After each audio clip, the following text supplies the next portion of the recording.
지난해 울산시장 선거 당시 청와대 하명 수사 의혹이 선거 개입 의혹 수사로 확대되고 있습니다. 송철호 울산시장의 전략 참모였던 송병기 울산부시장의 업무 수첩이 수사의 뇌관으로 떠올랐는데요. 자세한 내용 김광삼 변호사, 승재현 형사정책연구원 연구위원과 함께 살펴보겠습니다. 안녕하세요. 네, 안녕하세요.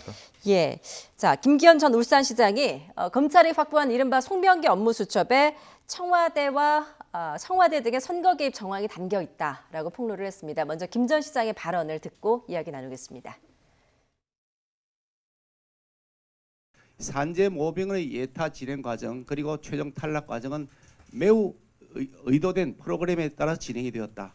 그래서 송병기 업무 수첩에 의하면 산재 모병을 좌초시키는 것이 좋다라는 선거 전략까지 내부적으로 세웠고 그 선거 전략에 따라서 청와대도 그리고 행정부처도 움직였다. 그런 측면에서 매우 그 내용이 죄질이 나쁜 사안이라고 저는 봅니다. 예, 그러니까 김기현 전 시장의 주장을 정리를 해보면 본인이 이제 지방선거 당시에 추진해왔던 산재 모병원 건립에 대해서 청와대와 정부, 송철호 시장 측이 세밀한 전략에서 좌초를 시켰다 이런 주장이거든요. 어떤 근거가 있는 겁니까? 일단 김기현 전 시장이 검찰의 조사를 받았어요. 근데 검찰의 조사를 받았는데 자신의 그 당시에 선거 적이었던 송철호 시장의 지금 선거 전략 참모로 있었던 게 지금 울산시의 송병기 부시장이거든요. 근데 송병기 부시장이 검찰의 업무일지가 압수돼 있는데 아마 이제 참군 조사를 받으면서 검찰에서 그 업무일지를 제시를 하면서 수사를 했던 걸로 보입니다. 그래서 그 내용에 보니까 그런 내용이 있었다는 거죠. 이제 산재모병원 자체되면 좋다. 근데 이 산재모병원이 지금 김기현 시장이 그 당시에 자신의 일종의 공약 사항으로서 추진하던 거였거든요. 근데 추진을 했는데 이게 만약에 좌초가 돼버리면 사실은 상대방인 송철호 시장 후보에게 굉장히 유리하기 때문에 청와대에서 컨트롤 타워가 돼가지고 이런 것들을 기획한 게 아니냐.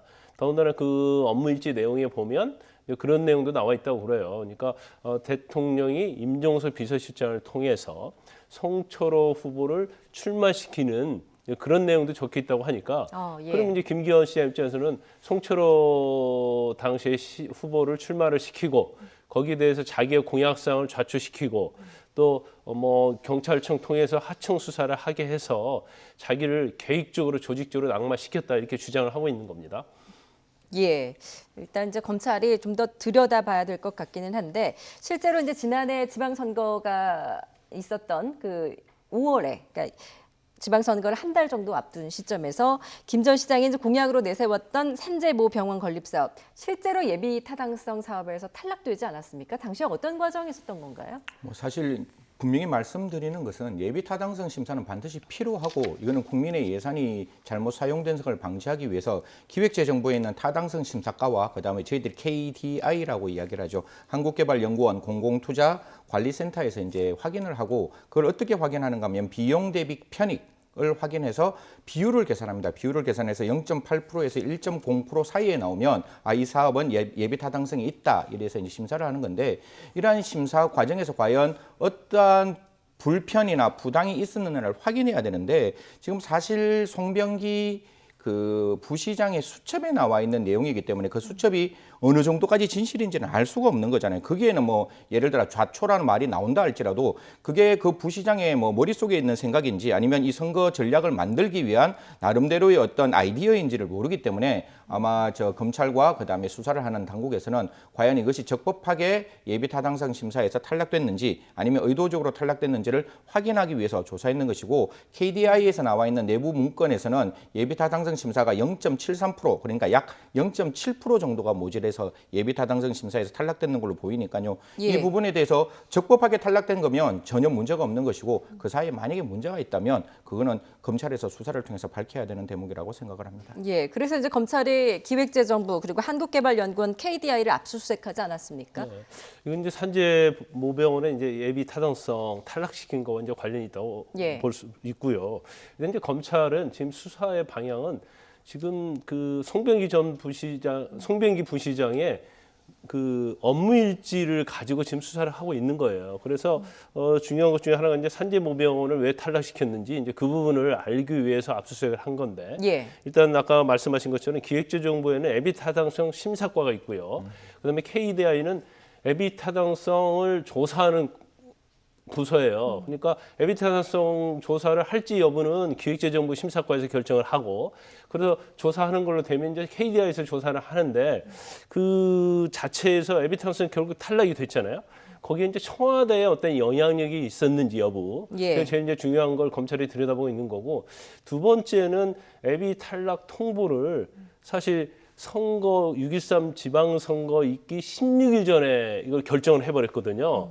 그러면 사실 누가 보던지 간에 이건 선거에 영향을 미칠 수 있다고 볼 수밖에 없는 상황이기 때문에 예. 검찰의 입장에서는 이것도 선거에 영향을 미치기 위해서 의도적으로 한 것이 아니냐. 그래서 그 두 가지 부분을 보고 있다고 보면 될 것 같아요. 그래서 예.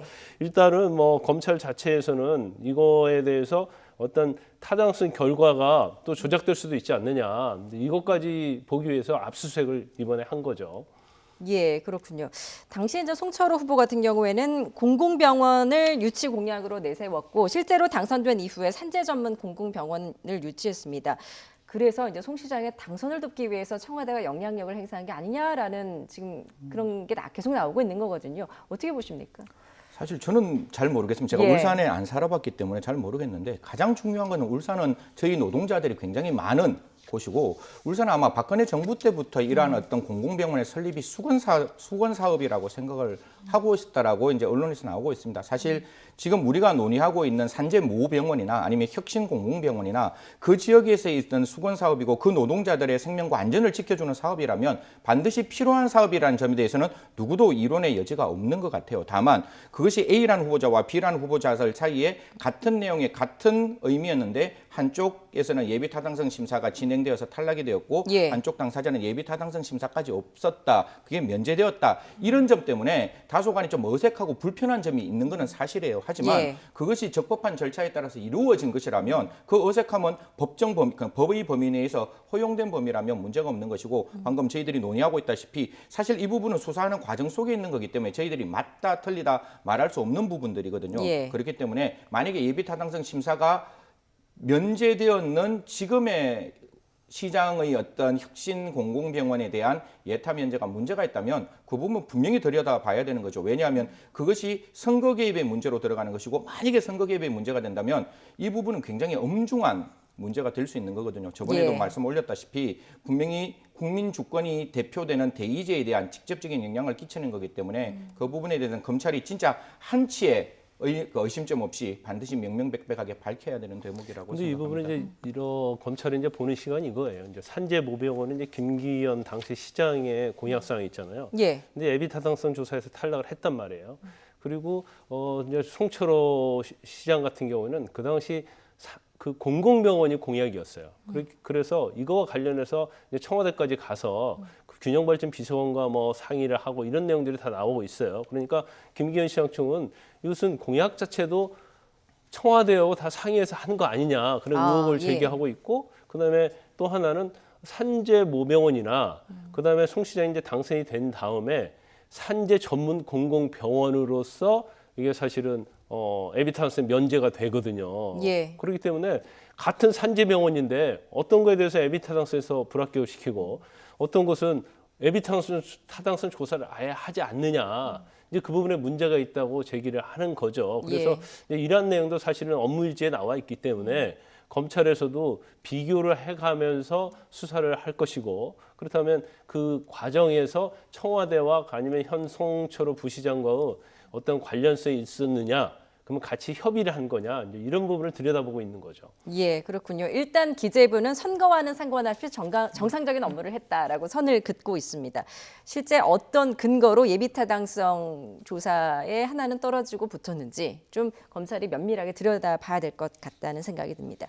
자, 그런가 하면 송 시장과 임동우 전 최고위원의 경선 과정에 청와대가 개입을 했다라는 의혹도 제기가 됐는데요. 하지만 임 전 최고위원의 이야기는 다릅니다. 직접 들어보겠습니다. 출마하지 않는 조건으로 어떤 뭐 자리 제안을 했다. 그것은 절대로 있을 수 없는 얘기고 그러니까 수첩에만 기록되었지 제가 확인할 수 없는 사실이니까. 예, 임 최고위원의 주장은 그러니까 이제 경선 포기에 대한 이야기가 아니라 그냥 사석에서 가볍게 한 이야기였다라는 것 같아요. 근데 이게 앞뒤 말이 조금 달라져서 예. 이제 문제가 있는데요. 이제 18일 날 이제 특정 언론에서 지금 어떻게 이제 임동호 전 최고위원이 이야기를 하는가 하면 청와대에서 뭐 전화가 왔다. 그래서 굉장히 높은 사람이 제안을 했는데 나에게 과분한 제안을 했다. 이렇게 나오고 또 다른 언론에서는 그 과분한 자리가 뭐냐 이렇게 이야기를 했을 때 그 자리는 뭐 일본에 있는 뭐 총영사 자리였고 공기업의 사장인 자리였다라고 분명히 언론의 인터뷰가 나왔는데 그 다음 날 이 말이 지금 나와 있는 이 언론 인터뷰와 이제 결이 완전히 반대로 바뀌는 거죠. 아니다. 그냥 그 자리는 사석인 자리였고 사석인 자리에서 그냥 오고 갔는 자리인데 뭐 이 부분은 조금 조심스럽고 저도 이렇게 말씀드리기가 조금 곤란한 부분이지만 만약에 청와대에 계시는 분들이 분명히 사진이 찍혀서 나왔어요. 그래서 이제 비서실장도 나와 있고 그다음에 정무 이제 수석 현병도도 나와 있고 형번도 정무수석도 나와 있고 김경수 전 이제 경남시장도 나와 있는데 그런 분들이 지금 현직에 계시면서 그 자리를 사석이라고 말하기는 다소 불편한 점이 있거든요. 저희들도 이 언론에 나와서 이야기할 때 가장 조심스러운 게 저희 회사에 직이 나와 있기 때문에 혹시 제 이야기가 개인적인 이야기가 아니라 혹시 회사 이야기로 비춰질까 봐 굉장히 조심스럽고 예. 말 한마디 한마디가 진중하고 신중하게 나가고 있는데 그런 사석인 자리에서 이런 이야기가 오갔다는 것은 제가 봤을 때 분명히 좀 어색한 부분이 분명히 있다고 생각합니다. 그게 사석이라 할지라도 사석이에게는 너무 무거운 이야기가 오고 갔다는 것은 분명하다고 생각합니다. 사석이라고 하기에는 너무 무거운 이야기들이 오고 갔다라는 의견이신데요. 그 임동호 의원 말이 사실은 굉장히 좀 일관성은 좀 없어요. 그러니까 한겨레, YTN, SBS, 채널 A 여러 방송과 인터뷰를 할 때는 이제 청와대에서 공사장 자리든 아니면 뭐 오사카 그런 자리를 제안했다 이런 취지로 얘기를 했는데 그게 굉장히 많은 파란을 일으켰죠. 예. 그러면서 이제 그 다음에 정식으로 인터뷰를 할 때는 제안을 받은 적이 없다 이제 이런 취지로 얘기하면서 이제 사석에서 나를 생각해주는 입장에서 울산에서 정치원이라고 고생을 많이 했으니까 경력을 쌓기 위해서 어떤 자리도 가야 하지 않겠느냐 이제 이렇게 얘기했다고 말이 서로 좀 모순되는 측면이 좀 있죠. 예. 그런데 이제 한겨레와 관련해서 인터뷰 내용을 좀 자세히 보면 이제 한병도 정무수석이 자기한테 제안을 했다는 거잖아요. 그다음에 인사비서관이 그 부분에 대해서 어떤 자리를 원하시냐고 또 전화를 했다는 거고 그다음에 임종석 비서실장이 그 자리 제안 자체가 이루어지지 않으니까 본인이 거부를 하니까 그냥 미안하다고 또 전화가 왔다고 이렇게 구체적으로 얘기를 하고 있어요. 그래서 이 내용이 사실이라고 하면 경선 포기를 위해서 이제 청와대에서 발벗고 나선 것이 아니냐. 그런 의혹이 충분히 제기될 수 있는 상황이 왔다고 합니다. 예. 그렇지만 이제 제일 중요한 것은 본인이 언론에서 그렇게 얘기했다 하더라도 지금 검찰에 가서 또 조사를 받았거든요. 예. 근데 아마 그런 게 아니고 잘못된 것이라 아마 이 얘기했을 가능성이 커요. 그래서 검찰에 들어갈 때도 그렇고 나올 때도 그렇고 그냥 사수에서 그냥 한 얘기했다 이렇게 얘기를 하기 때문에 검찰에서 이 부분을 확인하기는 쉽지 않을 것으로 보입니다. 그렇군요. 그렇다면 이제 뭐 임종석 전 비서실장이라든가 이제 한병도 전 정무수석 같이 이제 당시에 청와대 인사들에 대한 좀 조사도 이어질 당연히 거라고 조사가 보시나요? 이루어질 거예요. 그래서 물론 언론에 나온 보도긴 하지만 이제 임종석 전 비서실장도 지인들한테 검찰에서 조사 받을 것 같다 이제 이런 예. 얘기를 하고 있다는 얘기 전해 들어오고 있어요. 그래서 일단 뭐 경선을 포기하려고 의도를 했냐 안 했냐는 하명 수사 상당히 관련이 있기 때문에 이제 검찰에서는 불러서 조사할 가능성이 크다고 봅니다. 한 말씀만 드리면 자꾸 이제 언론에서 참고인들 들어갔을 때 참고인을 조사한다라고 얘기하는데 그냥 사실관계가 확인돼야 되는 부분이거든요. 사실 이런 자리에 가서 뭐 아까 저는 정말 무거운 자리라서 그런 이야기를 해서는 안 된다는 이야기지만 네. 그런 이야기를 하는 것 자체가 불법은 아닐 수가 있거든요. 그렇기 때문에 참고인에 대해서 좀 말씀을 주실 때는 조사보다는 그냥 사실관계를 확인하기 위해서 그냥 검찰청에서 그 분을 불러서 이야기를 좀 들어보는 거다. 그렇게 좀 이야기가 나왔으면 좋은데 저도 참고인으로 가끔씩 갈 때 그걸 조사라고 나오면 참고인 입장에서는 되게 좀 당황스러운 입장이 들 수 있을 것 같습니다. 예, 알겠습니다. 좀 이제는 좀 화제를 좀 바꿔보죠. 검경 갈등에 이어서 검법 갈등이 나타났다고 하는데요. 조국 전 법무부 장관의 부인이죠. 정경심 교수의 재판에서 재판부와 검찰 간의 고성이 오갔다고 합니다. 실제 어떤 일이 있었던 겁니까? 저도 이제 법조 경력 한 30년 되는데 예. 지금 이런 상황은 좀 처음 보는 것 같아요. 그런데 지난 3차 공판 준비 기일에 검찰은 이제 공소장 변경 허가를 신청을 했죠. 그런데 재판부가 이제 받아들이지 않았어요. 근데 이게 아마 검찰 입장에서는 이건 법적으로 당연히 받아들여질 사안이라고 그렇게 생각은 같습니다. 그래서 그 당시에 상당히 법정에서도 이제 안 좋은 분위기가 좀 연출이 됐지 않습니까? 그래서 검찰 입장에서는 일단 또 그 당시에 또 재판부 판사가 부장이 어떤 얘기를 했냐면 수사기로 열람 복사와 관련해서 시간이 늦춰지면 보석도 허가할 수 있다. 이제 그런 취지로 얘기를 한 걸로 전해져 있거든요. 예. 그러면 이제 검찰의 입장에는 아니 이 사건에 대해서 재판부가 어떤 편파적인 그런 시각을 가지고 있지 않느냐. 사실 지금 경경심 교수와 관련된 사건은 국민의 전 관심이 모아진 사건이고 검찰이 사활을 건 사건이란 말이에요. 그런데 공소장 변경부터 이제 검찰의 어떠한 뒷다리를 잡고 있다 이렇게 검찰은 생각하고 있는 걸 보입니다. 그래서 예. 그 부분에 대해서 이제 검찰이 의견서를 제출한 거예요. 이건 공소장 변경이 허용이 되는 게 당연하고 그다음에 재판부가 좀 중립적으로 재판을 해야 한다 그런 취지로 의견서를 이미 서면을 냈거든요. 예. 그래서 이날 4차 공판 준비길에 이 의견서와 관련해서 내가 구두로 검찰로서 이 얘기를 하겠다 했는데 재판장이 서면 읽어봤으니까 하지 말라고 제지를 했습니다. 예. 검찰 입장에서는 아니 검사도 피고인과 같이 사건의 당사자인데 왜 하지 않게 못하게 하느냐 이제 거기에서 좀 항의가 있었던 걸 보이고 네. 거기에 대해서 또 피고인들의 어떠한 주장은 이제 재판부가 다 들어줬다는 거죠. 특히 이제 법원에 가면 실무 화상이라는 게 있어요. 그래서 뭔가 설명을 할 때는 거기다 서류도 올려놓고 하면서 자세히 프레젠테이션을 하는데 예. 피고인 측은 다 들어주고 검찰이 뭐 하려고 하니까 제지를 했다. 그래서 이제 검찰 측에서는 굉장히 반발을 하면서 이제 거기서 입씨름이 진행되는 거죠. 예. 아무래도 검사 출신이다 보니까 더 검찰 측에 더 이제 측면으로 보시는 것 같기도 아니 한데요. 언론에 보도된 내용을 제가 그대로 예, 말씀드리는 알겠습니다. 거예요. 근데 실제 이렇게 10분 가까이 재판부와 검사 간에 고성이 오갔던 적은 이제 말씀하셨듯이 유례 없었던 일이거든요. 어떻게 보세요? 원래 재판은 재판장이 최종 결정권이 있잖아요. 예. 최종 결정권이 있고 검사에게 입증 책임이라는 게 형사소송법의 대원칙이에요. 그러면 검사된 입장에서는 판사에게 합리적 의심이 없는 고도의 개연성으로 정경심 교수가 지금 나와 있는 혐의 사실, 표창장 위조에 대한 그 확신을 줘야 되는데 검찰에서 저렇게 만약에 이야기를 한다면 과연 법원에서 어떻게 그걸 받아들일 것이냐. 사실 재판은 증거로 말을 해야 되는 것이고 예. 제가 이 사건을 봤을 때 저는 그냥 중간적인 입장에서 만약에 말씀을 좀 드리면 저는 검찰이나 법원이나 둘 다 너무너무 잘못하고 있다고 말씀드릴 수 있는 게 국민들은 재판에 대한 신뢰를 저버리면 절대로 안 되거든요. 즉 법치에 대한 법치가 무너지면 마지막에 국민을 지킬 수 있는 자유의 보루가 무너지는 거기 때문에 예. 재판의 신뢰가 깨지면 안 되는데 검찰은 검찰 나름대로 그런 어떤 물론 필요하겠죠. 억울하고 답답하기 때문에 그런 어떤 항의를 할 것이고 재판부에서도 냉정하고 좀 엄혹하게 그 재판 진행을 해야 되는데 서로 감정이 얼굴에 드러나기 시작하면 그걸 보는 방청객 있는 시민이나 우리가 언론을 통해서 보는 시민들이 과연 저 재판의 결과가 나왔을 때 누가 승복을 하겠습니까? 만약에 유죄가 나온다면 검찰 입장에서는 도저히 이거는 있을 수 없는 정치적 판결이라고 분명히 항소를 할 것이고 예. 만약에 뭐 또 무죄가 나오면 이거는 원칙적으로 뭐 저 정치적인 판단에 의해서 나왔는 것이다. 이렇게 그 유무죄에 따라서 말들이 달라질 수 있기 때문에 이 다음 공판 기일부터 공판 준비 기일부터는 절대로 감정이 얼굴에 나타나지 않는 재판을 좀 진행해 주시기를 간곡히 말씀드리고 싶습니다. 예. 일단 이제 법정에 있었던 정경심 교수 측 변호인 역시 30년 만에 이런 모습은 처음이다라고 탄식을 했다고 하는데요. 직접 들어보겠습니다. 오늘 저는 다소 충격을 받았습니다. 이렇게 재판장의 재판 진행에 대해서 검사님들이 해도 되는지 아마 기자 여러분들도 한번 보신 대로 판단하실 거라고 생각합니다.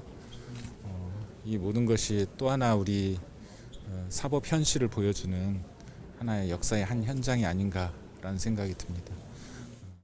예, 또 하나의 사법 현실을 보여주는 게 역사의 또 한 현장이 아닌가라고 말을 했는데, 자 이런 사태가 벌어지게 된 이제 계기, 이제 검찰과 법원의 갈등, 그러니까 3차 공판기일에서 법원이 공소자 변경을 불허했기 때문이죠. 네, 근데 이제 공소장 변경 불허가 잘못됐다 이렇게 말할 수는 없어요. 왜냐하면 판사 입장에서 본인이 가지고 있는 법률 이론이 있고 법률 시각이 있는 거거든요. 그래서 이것은 기본적 사실이 동일하지 않기 때문에 공소장 변경을 불허할 수 있다고 저는 봅니다. 네. 그게 잘못되었다고 보진 않아요. 물론 공소장 변경을 허가할 사안이라고 이렇게 하는 측도 있고 그래서 이건 저는 문제가 없다고 봐요. 그런데 네. 이제 그 과정에 있어서 어떤 재판부는 이제 판사는 우리가 보통 얘기할 때 판결로서 말해야 한다는 얘기를 많이 합니다. 왜냐하면 어느 한 편을 들게 되면 오해의 소지가 있어요. 그러니까 본인의 내심의 얘기를 한마디 한마디 할 때는 오해를 받지 않게 이 얘기를 해야 하는데 아마 이날 제가 볼 때는 공소장 변경도 변경이지만 뭐 보석 청구를 허용할 수 있다 뭐 그런 식의 얘기 자체가 네. 이제 검찰의 어떤 심기를 좀 건드렸고 검찰의 입장에서는 이 재판 자체가 잘못하면 편파적으로 갈 수 있겠다 이제 그런 의구심을 갖게 된 거죠. 그래서 예. 일단 뭐 검찰이 너무 지나칠 정도의 여기에 대해서 항의를 하는 것 자체는 이제 잘못됐다고 볼 수도 있어요. 그렇지만 이제 판사도 어느 정도 경력이 있는 판사인데 소송지휘권을 행사하는 데 있어서는 오해의 소지가 없도록 해야 하는데 그런 측면에서는 좀 약간 부적절한 측면이 있었다고 봅니다. 그래서 일단 뭐 공소장 변경을 불허했기 때문에 이제 검찰에서는 추가로 표창장 유지와 관련해서 공소장 변경한 내용을 그대로 해서 다시 기소를 했기 때문에 향후 재판은 이제 추이를 두고 봐야죠. 예. 사실 법률적 관점에서 따지면 분명히 당사자인 검찰을 퇴정시키겠다. 그건 사실 굉장히 좀 어색한 말이고 두 번째는 아까 변론 그 보석 이야기 하셨는데 원래 임의적 보석이란 예외적인 사유를 빼고는 필요적 보석의 청구권자의 판사가 없어요. 그렇기 네. 때문에 검찰이 그 부분에 대해서 이의를 제기하는 것은 제가 봤을 때 타당한 것 같고 그리고 이번에 검찰에서 가장 크게 이야기했던 게 공판 조서의 내용이 잘못되어 있는 거예요. 그러니까 네. 소송 관계인이 공소장 변경에 대해서 이의를 제기했는데도 불구하고 8자로 이의 제기, 특별한 의견이 없음 이렇게 공판 조서에 나왔기 때문에 그러면 검찰단 입장에서는 있는 사실을 그대로 적어줘야지 왜 그런 사실을 안 적었느냐. 사실 공판 조서라는 게 311조에 따라서 2심 판결에 갔을 때 전문 증거지만 바로 증거 능력이 인정되기 때문에 그게 어떻게 적혀 있느냐에 따라서 항소심에서 검찰에서는 따질 수 있는 부분이 분명히 있기 때문에 네. 검찰에서 따지는 것 그거는 제가 봤을 때 적법하다고 보고 다만 또 판사된 입장에서는 소송 지휘권이 형사소송법에 있고 불필요한 변론의 제한도 형소법에 있기 때문에 그것을 제한하는 것도 법원의 권리라고 생각하거든요. 그래서 예. 지금 있는 것은 법적으로 맞지만 그것이 나타나는 표현의 방식과 그의 감정의 표현, 기회 싸움 때문에 잘못된 것이지 내용적인 측면에서의 법적 근거는 둘 다 있다라고 생각합니다. 예, 알겠습니다. 마지막으로 좀 짧게 검찰이 이제 추가 기소한 정경심 그 동양대 교수의 표창장 사건, 이 사건을 심리하던 기존 재판부에도 배당이 됐거든요. 그 한 개의 표창장에 어떻게 한 개의 표창장 사건에- 유죄 사실에 대해서 2개의 재판이 네, 그렇죠. 진행이 되는 거예요. 예, 그래서 예. 이제 원래 이 재판부에서는 공소장 변경을 불허했기 때문에 처음 기소한 사건에 대해서는 무죄를 선고할 가능성이 네. 크고요. 추가로 기소한 사건에 대해서는 유무죄를 이제 심리를 하게 될 겁니다. 알겠습니다. 자, 지금까지 김광삼 변호사, 승재현 형사정책연구원 연구위원이었습니다. 잘 들었습니다.